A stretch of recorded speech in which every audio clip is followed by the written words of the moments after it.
a lot lately. I'm trying to get it right, set up all right. So I got the front M2C shock kit because I blew a shock straight up. Don't have that video or photos, sorry about that. I got the same in the rear. I took a little bit of this, I think it's 1/4 millimeter like fuel tubing sort of thing.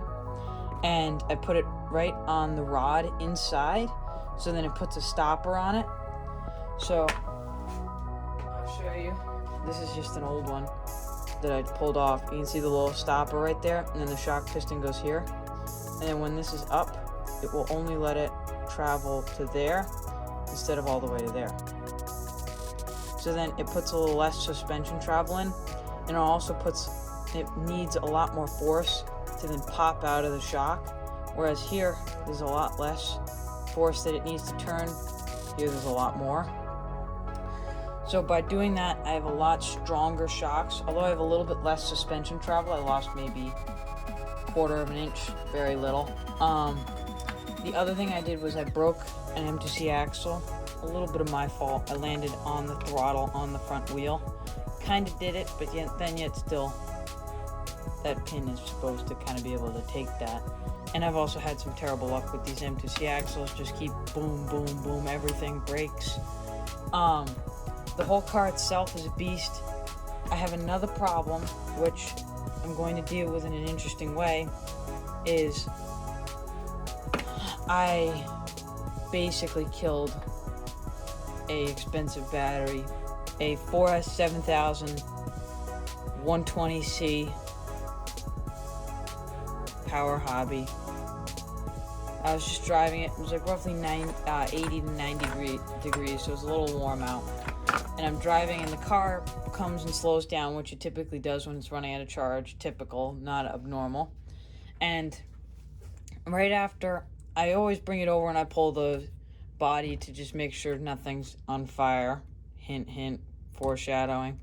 And so I pull the cover, I look in, I'm examining the car, I hear a sizzling and a sweet smell.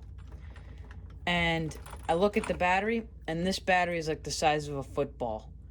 And when I undid the straps, it like popped and got bigger, like it was under compression from the straps, because it had expanded, not because I had put that much pressure on it when I tightened it in.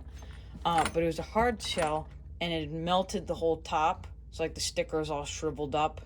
And then it had popped the case because it had gotten too big. It just blew the case.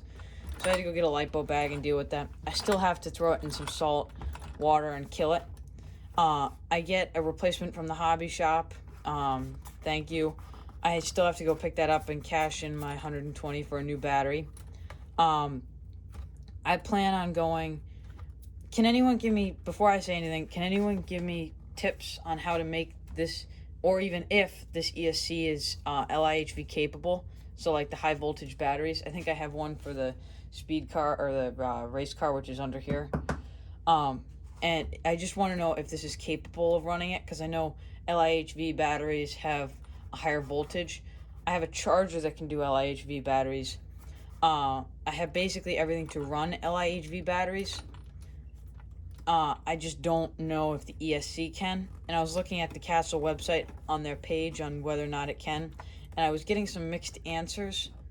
And it was a really confusing paragraph, a couple of paragraphs at least, that I'm still left wondering. So if somebody can please give me some tips, maybe a how-to video on how to run LIHV batteries on a XLX2, that'd be perfect. But, so back to my next point is, I would like to run LIHV batteries on this if I can, but otherwise I'm going to go with the regular voltage batteries, the LiPo batteries.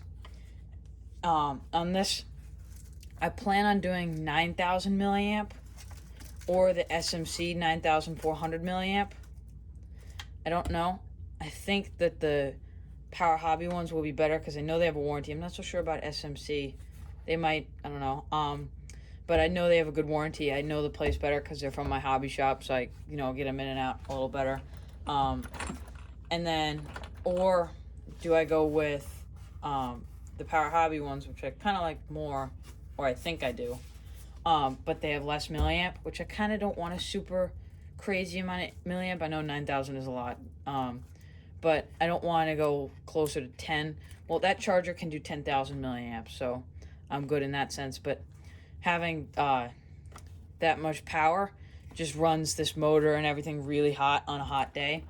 So I'm not really sure. I'd like to run LIHV batteries on here, which I think I probably will if I can. So please comment down below, send me a link to something, anything, any words of advice I can use to get this set up would be perfect. Oh, by the way, guys, these M2C shock kit, it's fantastic. I love it. I would get it even if you haven't destroyed shocks. It's really durable. I might get the even bigger, I don't know what to call this little loop at the end, because it fits the stock piece here, the little shock stopper, the spring piece, the spring cup, I think is what it's called. I don't know, I might be wrong. Because you have to drill these ones out, they don't ever come out perfect. And I like the stock ones better because they're a little bigger, they look sturdier. So I like to get those.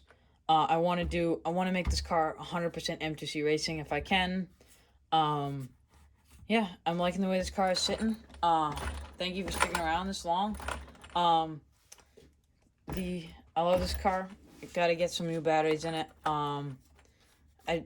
I don't like these axles and drivetrain problems, but I think I'm talking to a guy in Texas. Well, I know I'm talking to a guy in Texas. I don't know how far this is going to go, but we're talking about doing a whole drivetrain for this car.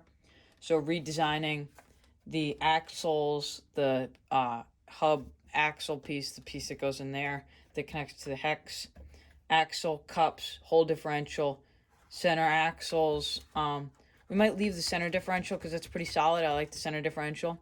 Haven't had any problems with it. This axle, all these axles, front differential, all that stuff. We might leave the ring gear and the pinion ring gear, whatever the smaller gear is in there.